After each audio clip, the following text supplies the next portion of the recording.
the Scottish Government under new leader Humza Yousaf will challenge the UK Government's use of Section 35 of the Scotland Act. Now, this is about the Secretary of State for Scotland, Alistair Jack, using it to stop that gender recognition reform bill, which effectively allows children as young as 15 and a half to start the process of changing their gender without consulting even doctors. I'm struggling with this story as well this morning. It's one of those days. Right, let's get the latest from former SNP member Stuart Crawford. Good morning, Stuart. Thank you for joining us this morning. So what exactly is happening? Can you just explain what is happening with this Section 35, what Section 35 actually even is, and what it means for Scotland? Good morning. Well, let me start by saying that such are the political developments in Scotland over the past few weeks and months. It's very difficult to keep up because every day brings a new problem for the SNP and the Scottish Government.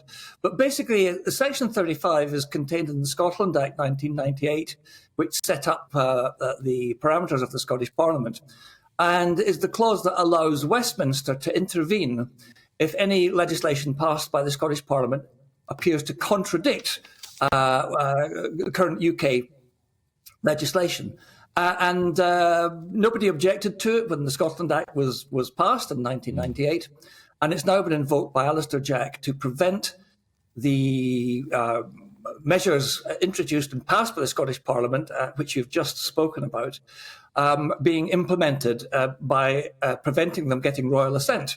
And the reason for that is that the Scottish Parliament has passed in the GRR bill a legislation which he and Westminster argue contradicts and contravenes the Equality Act, which applies to the whole of the UK. And that's basically what the battle's all about.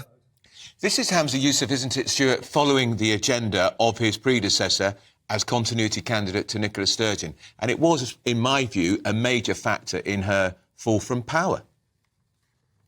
Yes, it's interesting that the SNP may well bring itself down, not by its independence agenda, which obviously it has pursued with some vigour over the years, but by a peripheral issue, which is the GRR bill. Humza Yousaf is indeed been called the continuity candidate and appears to have all the hallmarks of someone who's not playing to his own agenda.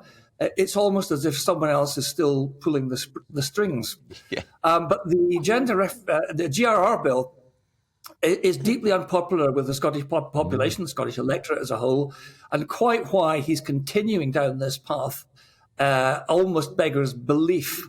I think it's more to do with confrontation with Westminster than it is to do with anything else.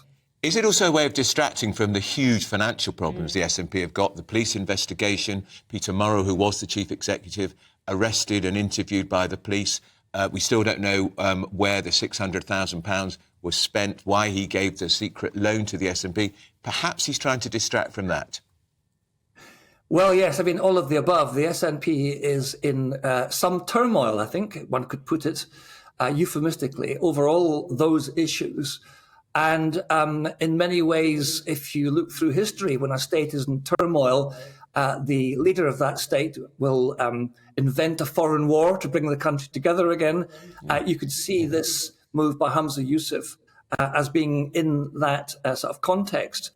Suffice to say, though, at this point, although we think it's highly unlikely that the challenge to the Section 35 order, which eventually will end up in the Supreme Court, will succeed. We don't know for sure, but it's a process that's going to take, well, it's certainly the rest of this year and possibly a big chunk of next before it's resolved. I just find it astonishing that of all the battles he chooses to fight, he chooses this one. When there are so, as we all know, there are so many problems in Scotland. And Stuart, he did manage to absent himself from the vote on this legislation because there are suggestions he did not want to offend his followers in his own Muslim faith. Yes, indeed. That one of the great sort of contradictions of the SNP leadership race was that Kate Forbes was taken to task for her religious beliefs and her faith, and the fact that she said she would not have voted for the GRR bill had she been in Parliament. And yet it's quite clear that Humza Yousaf used an excuse with a meeting with one of the consulates in Glasgow to get out of the vote so that he would not upset his particular faith. So there's lots of contradictions and lots of humbug and hypocrisy going on up here, but it changes from day to day. Who knows what tomorrow will bring? Well, Stuart, you'll be able to tell us. That's Stuart Crawford, leading figure in the SNP. Thanks.